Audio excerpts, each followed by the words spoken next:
There we go. All Well, right. welcome everyone, and especially a big welcome to Ian, who is leading us tonight in a learning session about General Conference. So I don't want to waste time introducing Ian. He's a rock star, I'll say that much. And we are looking forward to you joining us in Burnt Hills very, very soon, Ian, and really grateful that you're willing to teach us about General Conference tonight. So take it away. Absolutely. Thank you so much, Amy, and hello, everyone. And I'm also very excited to be joining you all in just a couple of weeks. We've got, my townhouse. We're getting all things packed up and closing things out here down in Virginia, and it's feeling for real now. So we're both excited. My partner Joe is on the call. Their screen is off and they're muted, but I'm sure that you will have plenty of opportunities to meet them once we are uh, in town, and we're really excited to be getting to know you all more closely. But my name is Ian, and I am currently serving as a chaplain down at Shenandoah University, which is one of our United Methodist institutions of higher education. And I was a delegate to the General Conference for the United Methodists of Upper New York. And some of our SU stakeholders wanted me to put this kind of presentation together on like what happened during General Conference, how did the lead up to General Conference go, and how does this affect the mission of Shenandoah University. And you know, one thing I think you'll find out about me is, I try not to let a good resource go unused. And so I'm glad that Amy was willing to have me come on a little bit early to use this, pretty much the same talk. I adapted it based on uh, what I was able to find about Burnt Hills ahead of time, but I think a lot of the content is still very much appropriate about what happened during our Charlotte General Conference session. Um, so these are some of what I'm hoping we're going to accomplish together during our time. I'm hoping that when we're done with this, we'll be able to identify themes from the past 50 or so years of United Methodist history that brought us to this general conference as it relates to human sexuality, the social principles, and regionalization. We'll be able to explain how the results of General Conference impact the ministry of Burnt Hills United Methodist Church. And as a refresher, we'll be able to explain the overall structure of the United Methodist Church and how Burnt Hills fits within that structure. Um, I'm hoping that this is going to be a little bit, there'll be opportunities for interaction, some questions, some answers, some dialogue. And we should be done with this by 8 o'clock. So we'll see how the session goes, but please feel free to, uh, you know, interrupt with questions, or, I'll have an easier time seeing any questions as they pop up in the chat, but there's also going to be some opportunity for discussion as well. Um, and to that end, um, just to look at some community agreements during our time together, um, that we're here to honor diverse perspectives and backgrounds. Um, I'm a firm believer that multiple things can be true at the same time. I'm also a firm believer that everyone has something to bring to this conversation. Um, you all know a lot more about the context of Burnt Hills than I do. And so I'm excited to learn from you about that, for example. We're here to listen, to understand, not to argue. And as always, for me, anyways, we're going to keep the mission at the front of our minds. And um, can anyone know off the top of their head what the purpose of Burnt Hills United Methodist Church is? Putting some folks on the spot here right at the beginning.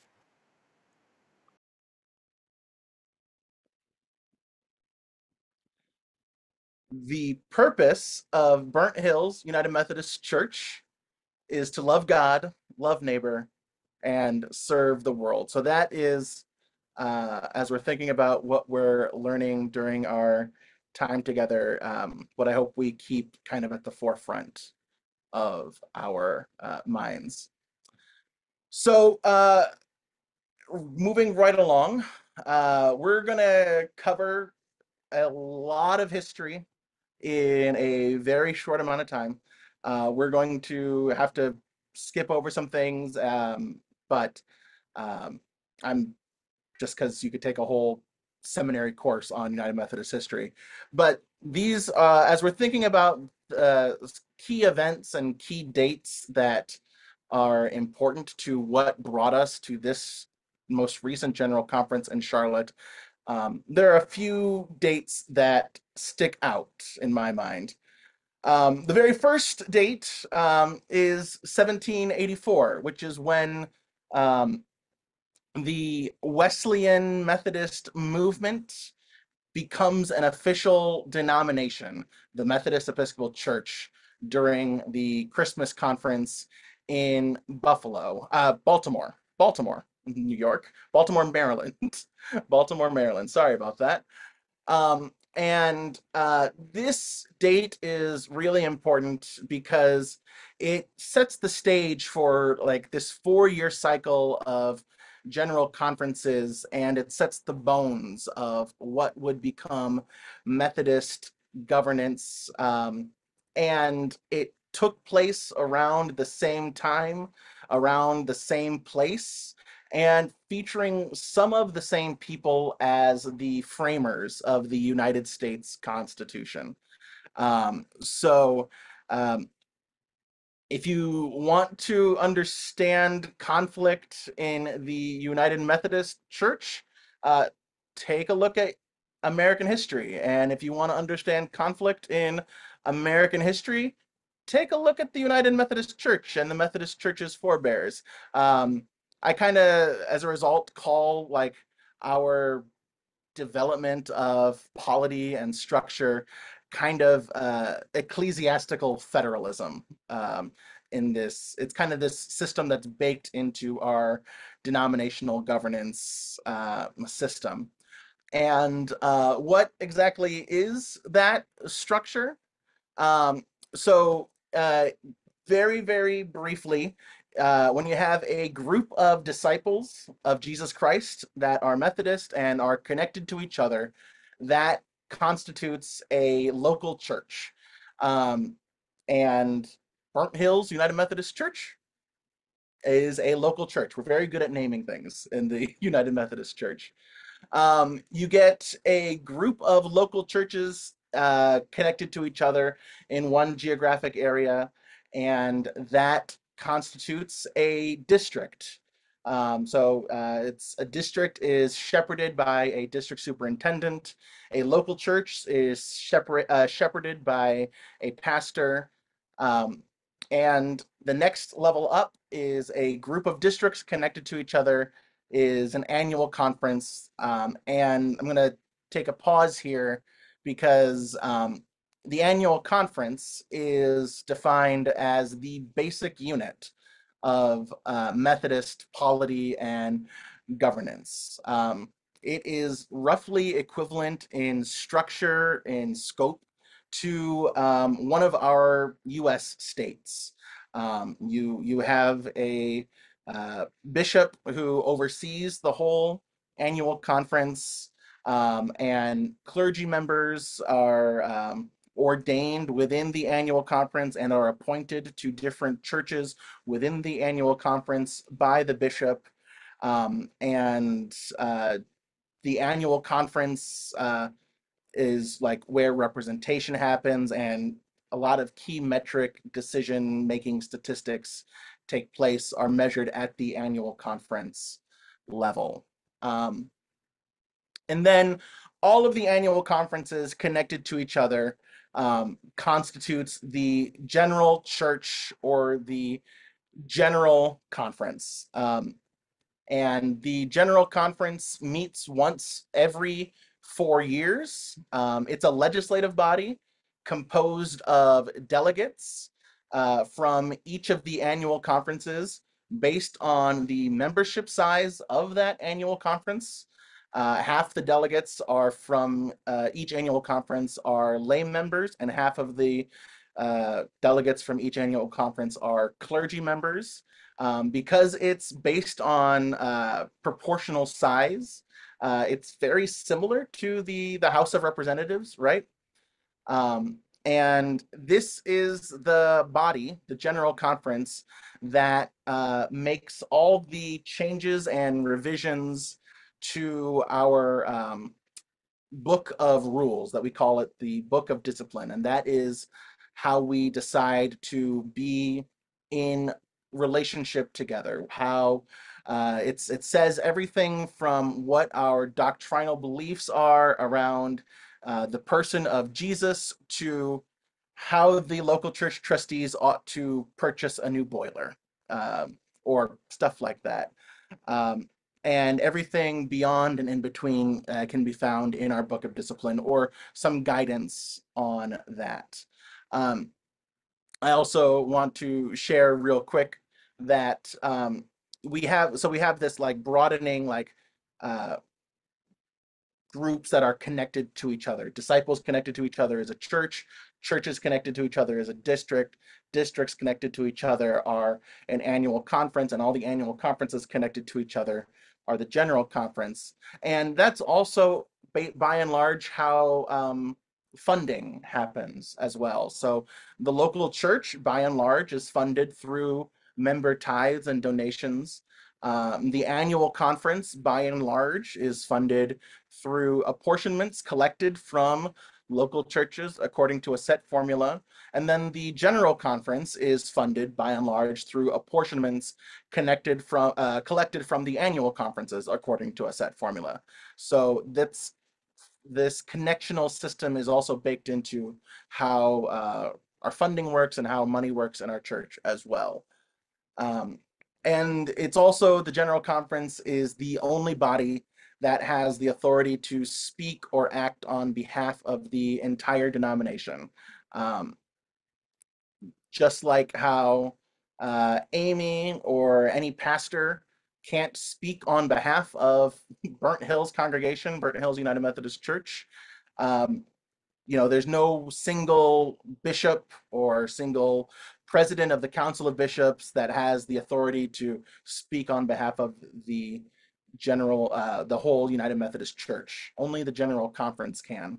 Um, and the General Conference, as I stated earlier, only meets once every 4 years, which in our contemporary day and age of uh, information coming out at a rapid pace, that poses some challenges for the United Methodist denomination when the only body that exists to speak for the whole body only meets once every 4 years. Um, so, with our little detour out of the way into United Methodist polity and the structure. I also want to highlight in 1800, the Church of the United Brethren in Christ forms. I highlight that because I'm a United Methodist myself because of the predecessor denomination or what became of the Church of the United Brethren in Christ. And we'll get to that later, but it's just my own little personal connection. It's also Shenandoah University's heritage is in the Church of the United Brethren in Christ. So 1784, 1800, and then in 84 in 1845 and 1889, we had these denominations that were created, and then these denominations split as well. In 1845, In Louisville, the Methodist Episcopal Church South is formed, and they break away from the Methodist Episcopal Church over the issue of slavery and whether or not it is right and proper for our clergy to enslave persons. Um, there's a that's a whole like subject in and of itself around that period of time. But again, it's the 1845, 20 years later, the country would go into a civil war over the question of slavery. 1889, the Church of the Brethren splits into two denominations, not over slavery, but secret societies. Ask me about that when I get up there. It's a fun conversation. Um, but these divisions weren't forever. In 1939 and 1946, we start to see denominations that were separate are starting to come together. 1939, the Methodist Episcopal Church South and the Methodist Episcopal Church reunite after 94 years. Um, to create the Methodist Church, and they institute a new structure called jurisdictions, which exist between the annual conference and the general conference. And there were six jurisdictions. There are six jurisdictions in the United States. And this was a compromise that was created to facilitate the coming back together. There would be a jurisdiction in the Northeast, a jurisdiction in the Southeast, a jurisdiction in the North Central part of the country, a jurisdiction in the South Central part of the country, a jurisdiction in the Western part of the country, and they would create the Central jurisdiction, which was for the Black Methodists. Um, and all of the Black Methodist churches and historically Black Methodist churches were part of that central jurisdiction.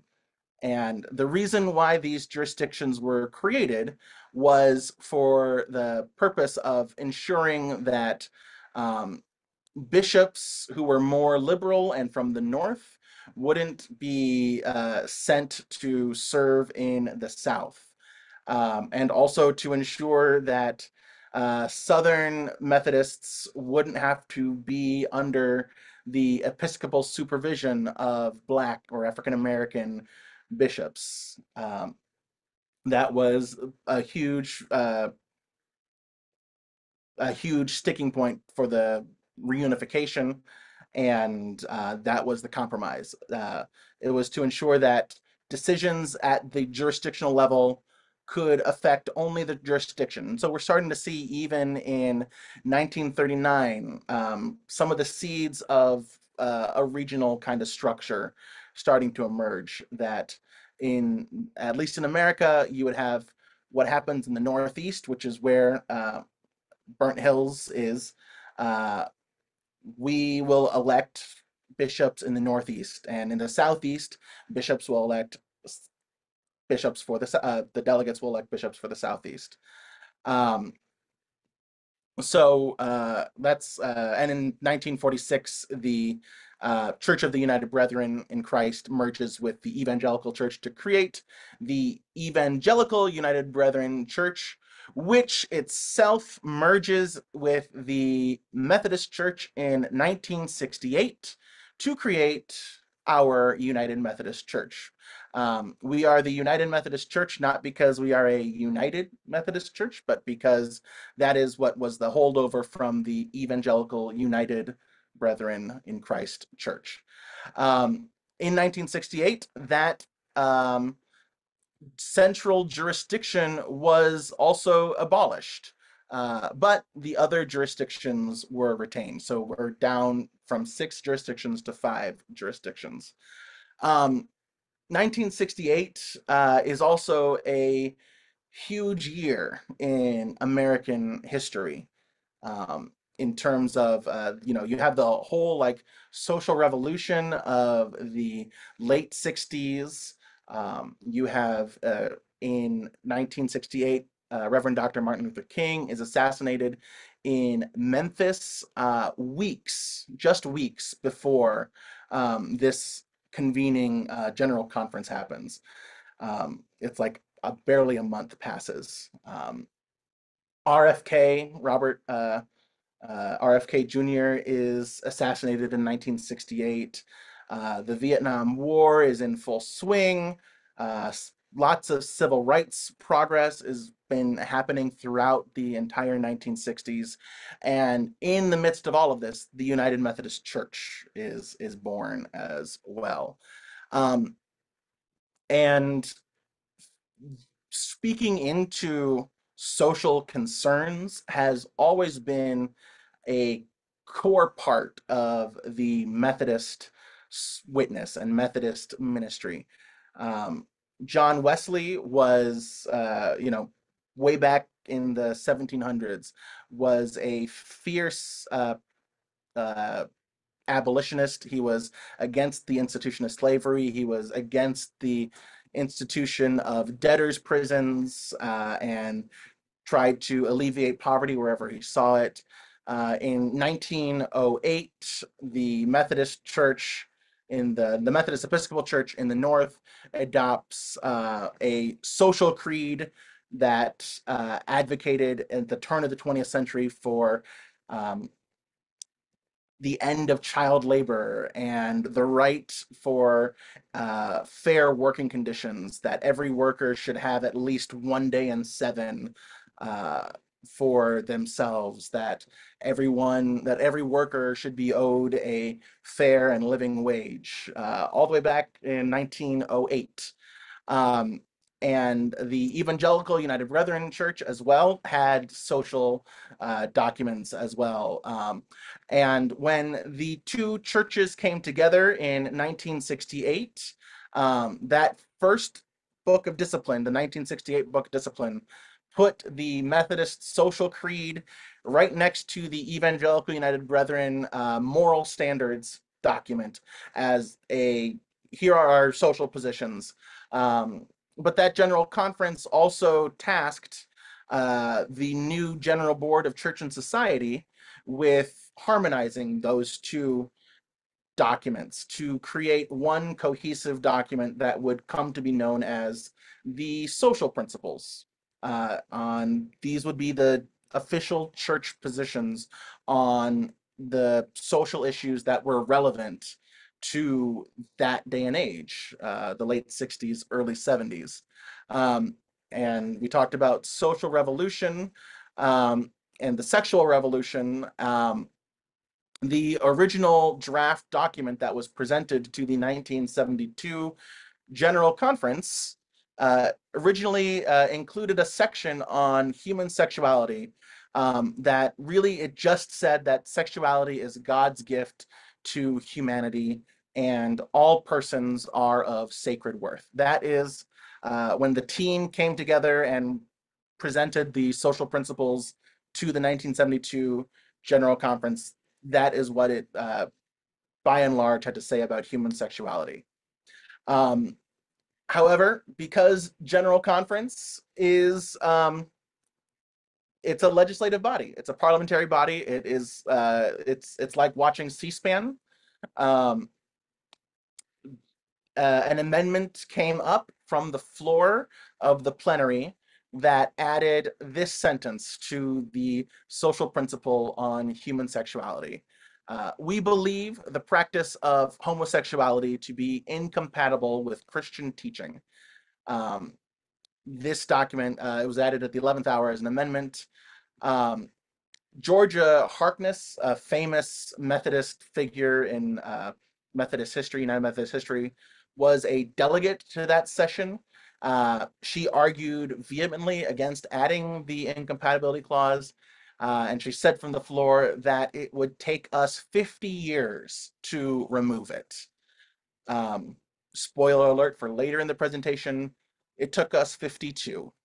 Um, and in that original social principles document, there was only one other thing that was mentioned as being incompatible with Christian teaching.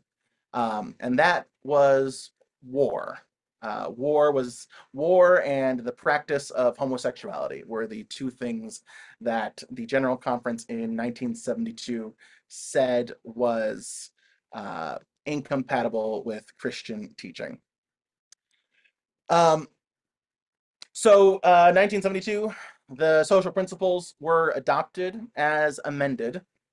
Um, however, there were gay people in ministry and active in leadership in the United Methodist Church at that time. Um, I bring up in 1982, the Reverend Julian Rush in Denver, Colorado, was a gay man, an openly gay man, and he comes out around this time after the social principles were adopted as amended. And he comes out, and the bishop of his annual conference, still appoints him to a church. And this is a church.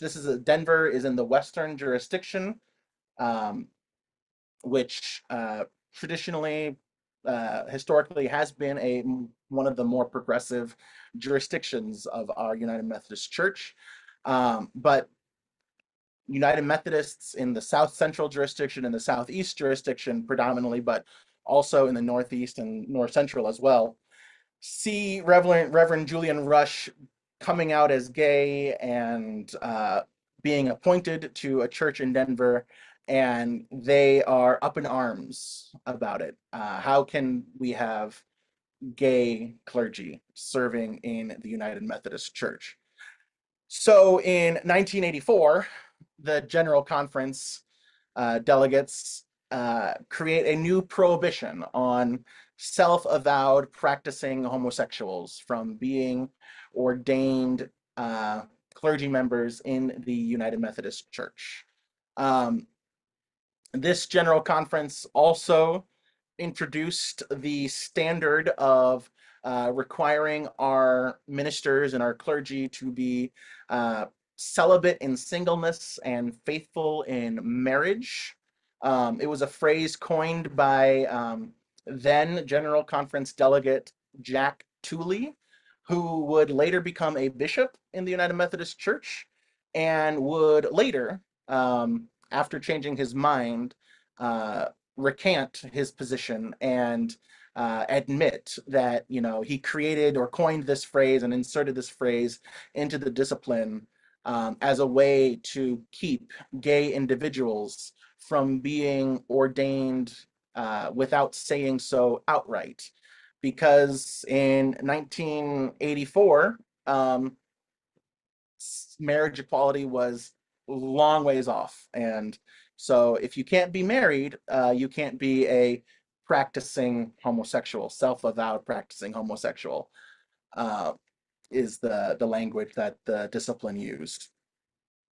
In 1996, the General Conference inserted another prohibition into the book discipline, banning our clergy from performing same-sex weddings in United Methodist congregations.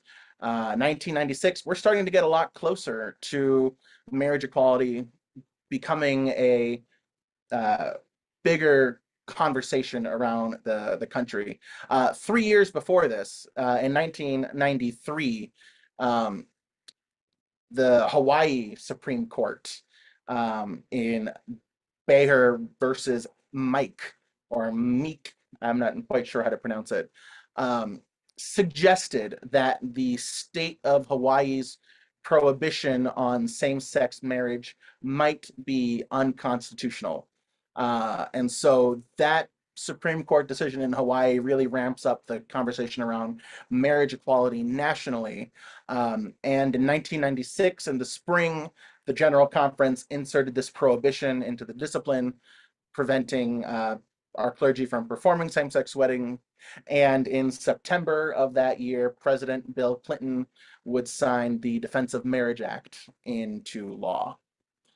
But all this is to say that human sexuality would remain the hot button issue at every general conference since 1972. Um, and there were efforts at every general conference since 1972 to remove that incompatibility clause from the social principles. And they would get closer to being, they would get closer and closer to being successful until General Conference 2012, when the gap started to widen again. Um, and so in 2016, the General Conference decided to ask the Council of Bishops to offer guidance on a way forward on the question of uh, homosexuality and how the church can stay united in the midst of this conversation. 2016 also saw the election and consecration of the first openly gay United Methodist bishop, Bishop Karen Oliveto, again in the Western jurisdiction. Um, and clergy and churches would continue to defy the rules and perform same sex weddings and ordain LGBTQ folks in the 2010s era and more broadly in the 2010s era. And all of this came to a head in 2019 when that commission on a way forward that the Council of Bishops created because we're good Methodists and we never let a crisis go by without forming a committee about it. Um, they proposed two options onto how to deal with the way forward on the question of human sexuality. The one that had the one that had the least amount of steam behind it was called the Connectional Conference Plan. It was a very wonky plan that would require a lot of constitutional amendments, overlying geographical boundaries for jurisdictions. It was the polity wonk in me liked it because it was a polity wonky kind of a thing, but it would have taken a lot of work to get done. The one that had the most steam and support from most of the US church, most of the Council of Bishops, was called the One Church Plan, which was kind of this agree to disagree kind of model where these decisions, rather than only being able to happen at the general conference level, would happen further down at more local level at the annual conference or local church decisions. Um, so those were the two that the commission put forward. But a group in the traditional in the commission really there were some that were like there really should be a traditional plan that would affirm the quote traditional Methodist standards and practice. And so they created a so-called traditional plan that um, would have more restrictive language surrounding human sexuality, especially around the penalties for those who defy the Book of Discipline surrounding the question of human sexuality. It would institute mandatory minimum penalties. It would allow boards of ordained ministry at annual conferences and district superintendents to do social media stalking to find out if pastors performed a same-sex wedding or if a clergy candidate is gay. And all of that also, it's the traditional plan also adopted a process for churches who disagreed with it to disaffiliate from the United Methodist Church. Um, and in 2019, this traditional plan is the plan that passed by a very narrow margin, but it still passed and became church law. And as soon as it passed and became church law, we see a huge backlash across the United States, um, where uh, rather than deciding to leave the United Methodist Church, there is a doubling down of clergy and laity who vow to resist the traditional plan. Um, and so that got us all the way to 2019. And we covered a lot of history in a short amount of time. Um, but if anyone sees any themes or through lines starting to emerge, um, I would certainly welcome you to put it in the chat. Um, um, how do you see the history of the United Methodist Church connecting or correlating with the history of other contemporary social movements? Or how do you see the structure of the United Methodist Church contributing to this growing conflict? Um, if anyone has any ideas and wants to put them in the chat, or you're welcome to come off mute and uh, offer them yourself. Anyone is I can only see Amy's screen right now, so I can't see hands being raised. Jan says in the chat, conflict, civil rights, diversity. Yeah, yeah, absolutely. I Yeah, I Chris. have one thing too. This is first of all, this is great. As someone who's a couple years into knowing anything about United Methodist anything, this is fantastic.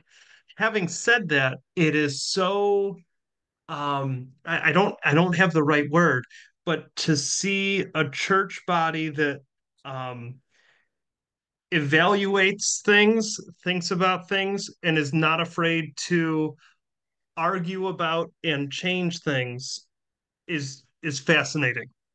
And kind of going to the themes part, I mean, and you really are hitting it right on.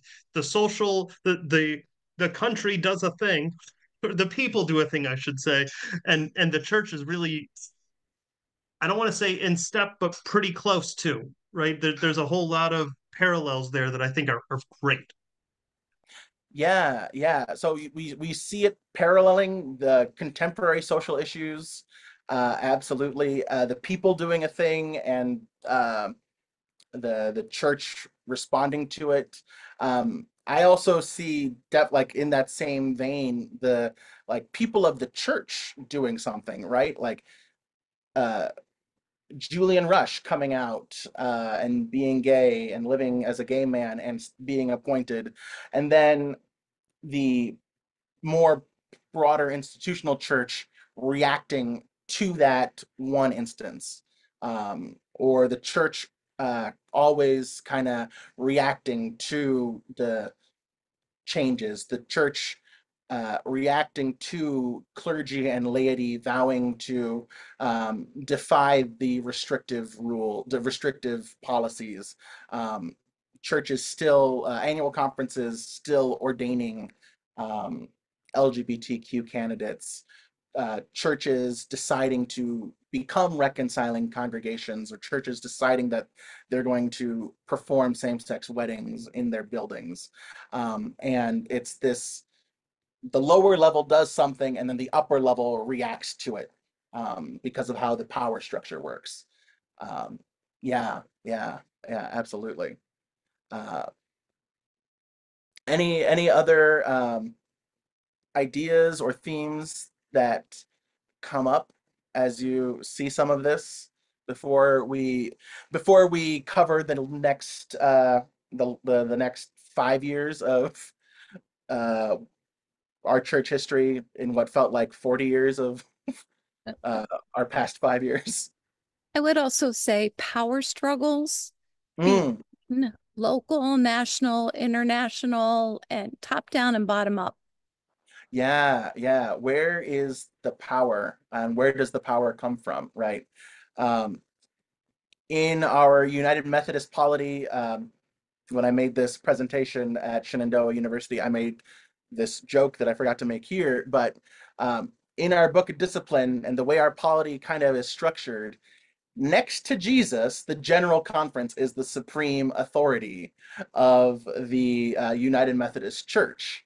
Um, but you have this supreme authority that is big and unwieldy and slow to move and opts to be reactionary, and the people at the lower levels are the ones where ministry is happening, and more localized contextual ministry is happening. So yeah, that power struggle between the people and the central authority is definitely a key theme.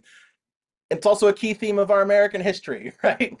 Right? That question of states versus the federal government, the people versus the states, yada yada yada. Yeah. Um, so to cover 5 years of past events in just a short period of time, uh, in 2020, General Conference was supposed to happen, but there was a little thing that happened around the world that prevented it from happening, and continued to postpone these general conferences. Um, General Conference, there's not a history really in the United Methodist Church for sure. There's not a history of General Conference being postponed. There were some I believe there was a general conference that was postponed during World War I, and a general conference that was postponed during the Civil War.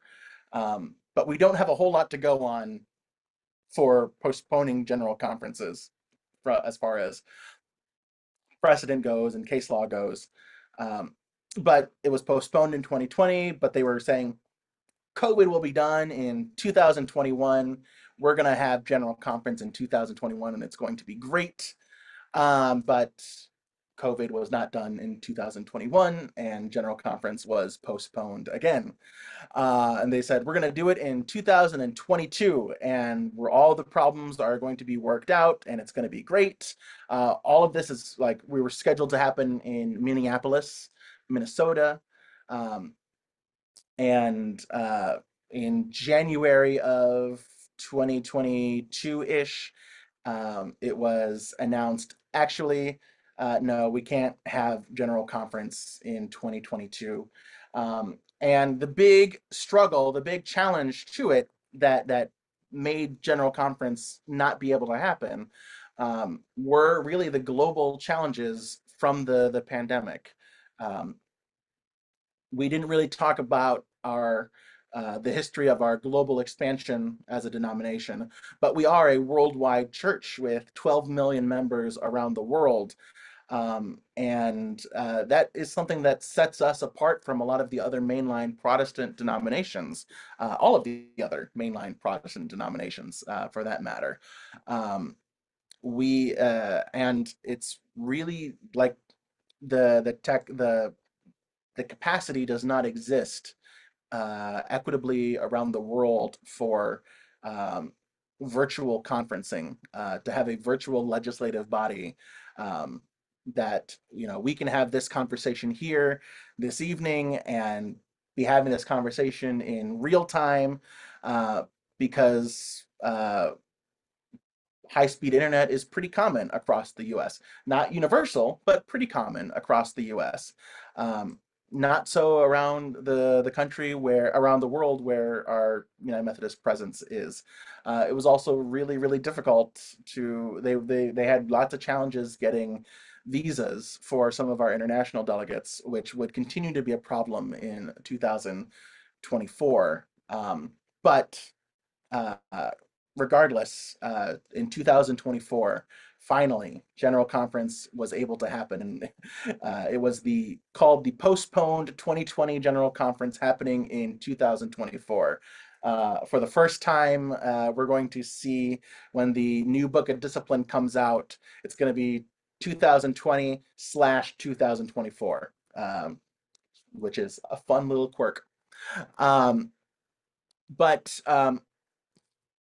in the interim period, during this period from 2020 to 2024, I mentioned there was a huge progressive US backlash to the traditional plan, where rather than taking the disaffiliation route that was offered, they said, no, we're United Methodist. We're committed to our United Methodist Church. Um, and we're going to work to change this policy, this plan. And as delegates were being elected to the 2020 General Conference in Minneapolis across the United States, we were looking at the delegate math and seeing that annual conference after annual conference was electing delegates to General Conference who were centrists and progressives, who wanted to see the Book of Discipline change to become more inclusive, more affirming of our LGBTQ folks. In parts of the church in the US that had never had a strong presence, progressive presence. Here in the Northeast, Eastern Pennsylvania had strong progressive turnout for those elections. Across the Southeast, across the South Central jurisdictions. So a number of even traditional commentators remarked on 2019 as saying, in 2019, the traditionalists won the battle but lost the church. And so during this period, we start to see traditionally minded churches choose to take that disaffiliation path that was adopted in 2019 and remove themselves from the United Methodist Church and form the Global Methodist Church as the new denomination. And in that process, something like 75% of the United Methodist churches chose to remain United Methodist. So the overwhelming majority of our churches chose to remain, but you lose 25% of the churches, and that's still, you still feel that. You especially feel that in terms of church funding, which we'll get to in just a minute.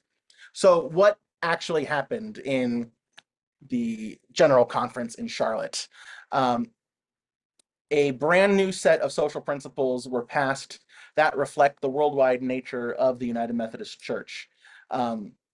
Back in 2012, the General Conference authorized the General Council, the General Board of Church and Society, to work on creating a brand new set of social principles that reflected the worldwide nature of the church. They spent 8 years working with thousands of United Methodists from around the world, receiving input. There were writing teams that developed drafts.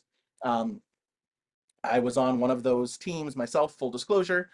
And I can just say that from that perspective, being with other United Methodists who were concerned about the social witness of our church from all over the world, it was a really beautiful, powerful moment to see of like people with a global perspective who were unified in their commitment to justice. It was, some of the church at its best that I've been a part of. So the new social principles that were passed, as I alluded to earlier, do not contain that incompatibility clause, but they do contain a double-barreled definition of marriage that recognizes marriage as being between a man and a woman, or as being between two adults of consenting age. The draft of these new social principles simply said two people of faith was the definition of marriage. But that was, and a number of our United Methodists, especially in Africa, met and looked at these social principles and said, we really still need to have a definition of marriage that recognizes marriages between man and woman. And so this compromise language came from Delegate Molly Moyera from the East Zimbabwe Annual Conference. And we served on the same legislative committee together at General Conference, the Judicial Administration Committee. And Molly is a really, really cool person, really faithful person, really lovely person. She also happens to be on the Supreme Court of Zimbabwe. She's a Supreme Court justice. which was something that she didn't really lead with in any of the conversations we've had until later after the fact that I got to know her, and I was like, oh, like I couldn't imagine like Sonia Sotomayor like just chilling as a delegate to General Conference. But so those were the social principles.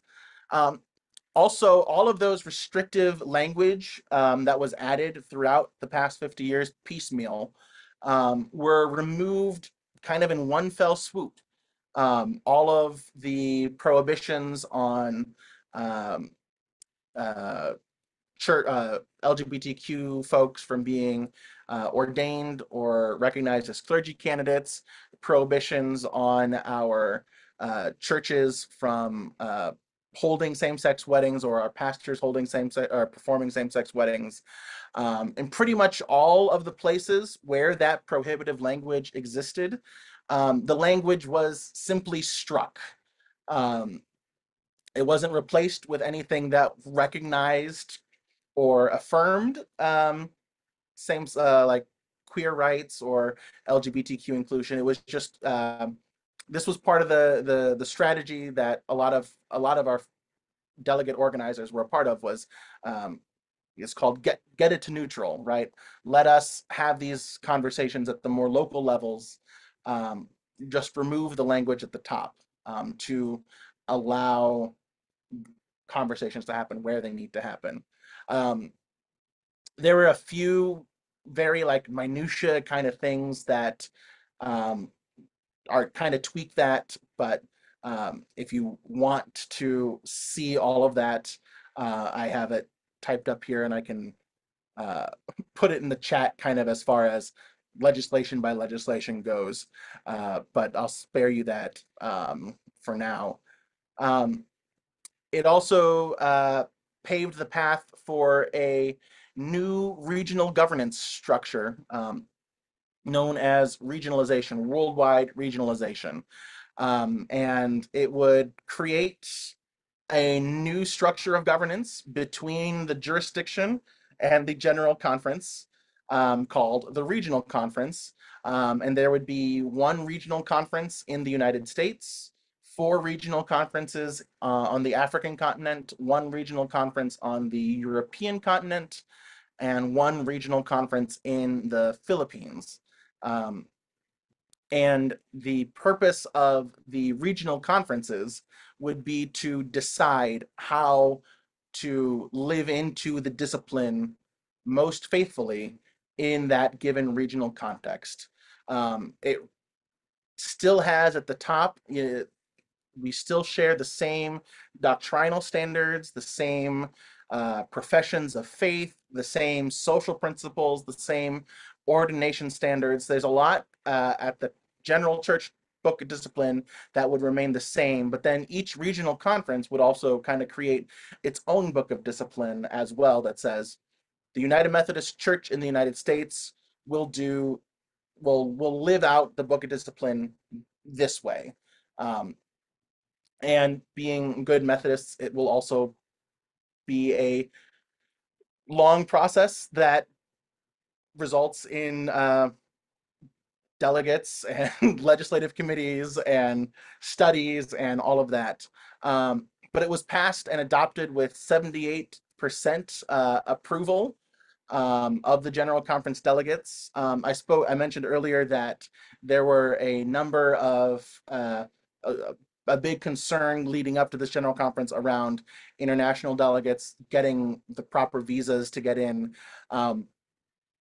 If every one of the missing delegates from the central conferences made it to General Conference and voted no, it would still have passed with 68% approval, which exceeds 69% approval, actually, which still exceeds the 67% approval needed for constitutional amendments, because this new regional structure requires a constitutional amendment changed. And since the General Conference approved this constitutional amendment now goes to all of the annual conferences. And all of the annual conferences in the next year will be holding a ballot to say, members of this annual conference, do you approve of this constitutional amendment? And they're going to vote yes or no. And then all of those ballots will be aggregated together. And if 2/3 of the aggregate number agree, then the constitutional amendment is ratified. It looks a lot like amendments to the United States Constitution, because that's where our process comes from. So,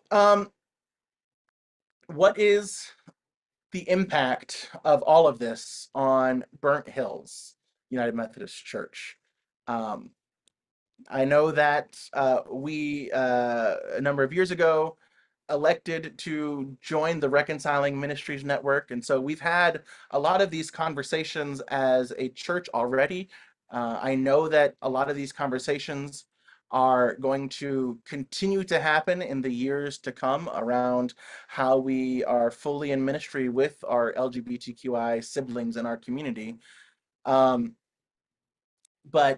in our remaining few minutes, are do you see these, in what ways do you see these general conference results impacting the mission and work of Burnt Hills United Methodist Church?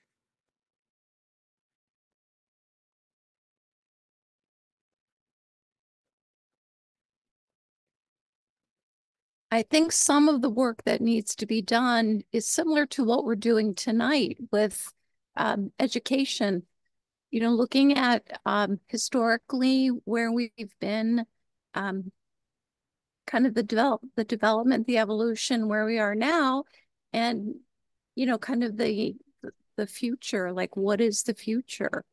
Um, I think hopefully, I mean, when you go back to the mission of Burn Hills, I think a lot of that language is perfect for us, my opinion. Um, but words and actions are different things. Mm. So I would hope that we could make sure that our actions individually and collectively meet the mission. Yeah, That my opinion, my 2 cents. your opinion, your 2 cents are important. Thank you. Can I? Can you hear me? Yeah. Yeah, I'm going to just give you my personal opinion. I've been waiting for this conference. Someone who has somebody who is in that community in their family. I do think this conference has reassured that Burnt Hills United Methodist, as far as a lot of people I know, are going to stay United Methodist, because I honestly think you may have gotten a different result if this wouldn't have happened at a Mm. local level. I think some of us back in 2019 or whenever all that came out were, uh, due to a couple very good pastors at the time, the church stayed intact. Mm. Mm-hmm. And this is just a great thing to see. As far as, I mean, it's the first step. We have a very active social justice group here, and we do a lot. And I'm thrilled. It's Yeah. Can I piggyback on Scott's statement? Scott, I agree with you wholeheartedly about excellent pastors who are, you know, very Christ-centered. But I would also say that when I look at the work that's being done, there's also a lot of great people, Yeah. lay people in our church that, yes, they've been empowered, but they're also great faith-filled people as well. So I think it's been a great partnership, and we're looking forward to that continuing. I agree with you, Scott, on all points that you said. Absolutely. Absolutely. And if Yeah. I, Yeah. Go ahead. Go ahead.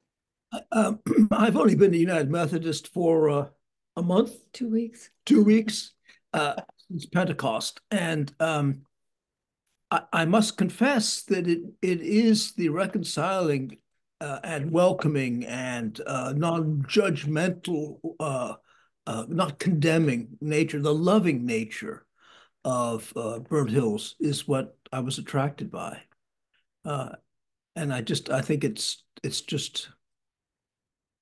I'm so happy that things seem to be coming together for me. And for the whole denomination.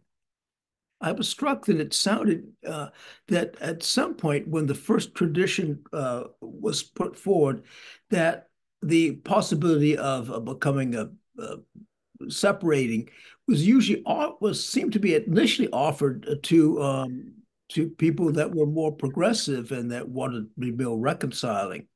Is that true? And that was sort of, if you don't like it, you may go. And then there's some interesting thing that in the course of whatever it's, the 15 years, that the the disassociating air, churches tended to be the most conservative. Yeah, yeah, absolutely. The paragraph that was created in 2019, paragraph 2533, 2553, sorry, 2553, um, was the paragraph on disaffiliations. It says, it says for if a congregation decides that it does not agree with the United Methodist Church's position on human sexuality, this provision exists for them to disaffiliate from the United Methodist Church, and retain their property. We didn't talk about the trust clause or anything like that. That's Methodist Polity 102. Um, but yeah, it was it was by and large from 2019 to 2024. 2023 actually is when the disaffiliation petition sunsetted, paragraph sunsetted. It was by and large predominantly more traditionally minded, more conservative congregations that elected to leave the denomination when they saw that it was very likely that the next general conference would change the discipline to become to remove the prohibitions and become less restrictive. Yeah, yeah, and so in many ways, like I think whatever your answer is to this question, it is a question that's up to us. It's up to you as a congregation. Um, the mission of Burnt Hills is remains the same as it was before General Conference. Um, Burnt Hills will continue to love God, love neighbor, and serve the world. Um, and in many ways, Burnt Hills has been freed to do more of that work. Um, we talked a little bit about church funding and general church funding and the budget. And one of the other things that happened in General Conference was a 50% reduction on the general church budget, which funds a lot of our general boards and agencies.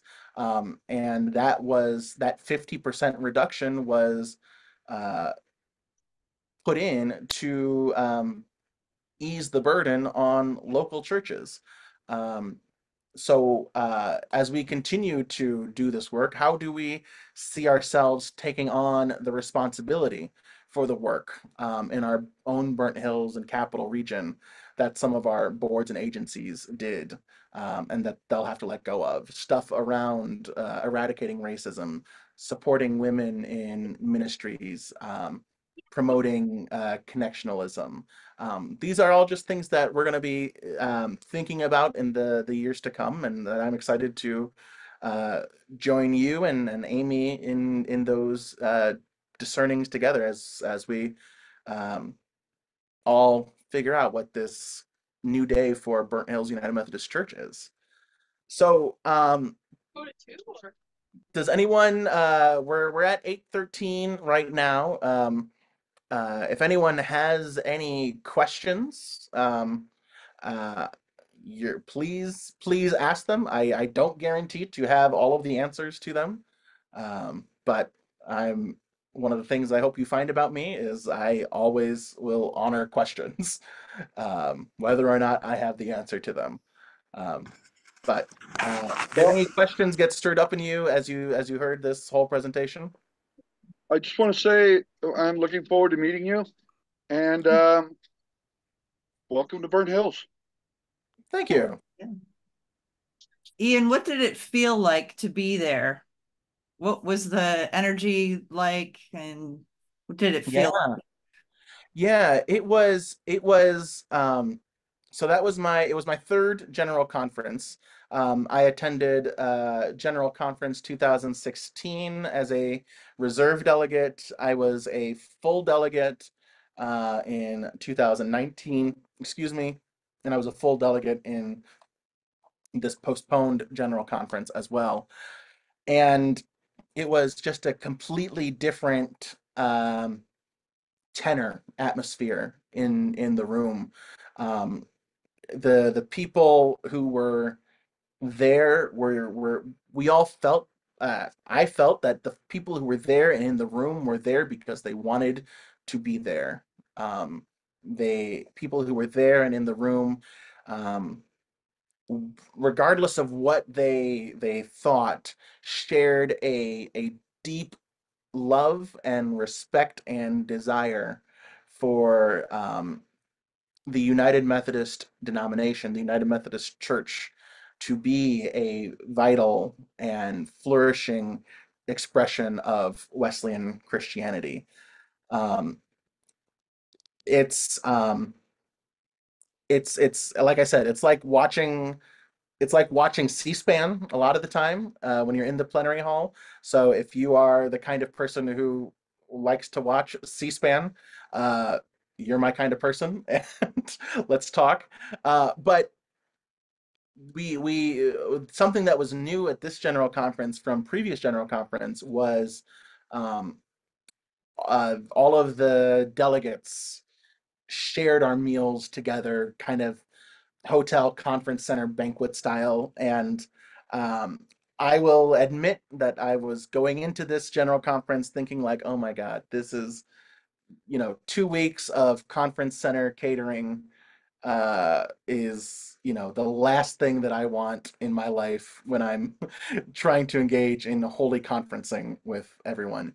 Uh, and food could have been better, but what that did promote was real genuine conversations to take place with people who I otherwise wouldn't have had conversations with. I'm still messaging on WhatsApp with some new colleagues from the uh, DRC and East Congo annual conference, and the North Katanga annual conference. And I'm, still chatting with Justice Moera, right? Um, it's it that kind of uh, connection is really what I love to witness during it, and why I keep going to conference sessions, and why I'm a conference junkie, because um, I fully believe that this is the truth of our polity, right? That um, no no single disciple of Jesus Christ can do it on their own. No congregation can do it on their own. No pastor can do it on their own. But when we bring all of ourselves together, we are stronger and we are better together. And that seeing that firsthand at General Conference was for me the joy.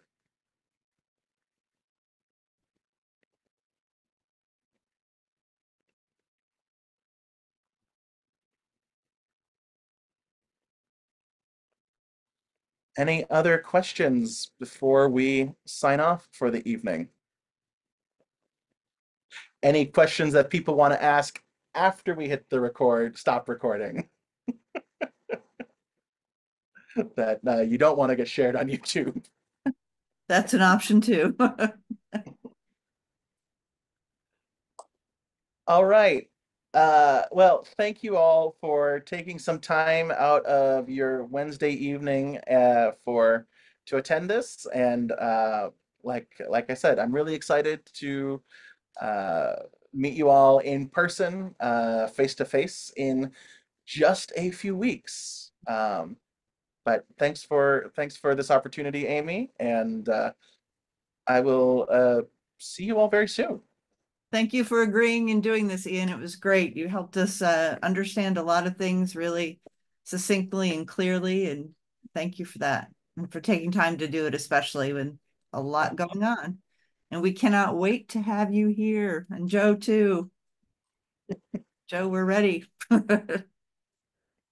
right, I'll stop recording.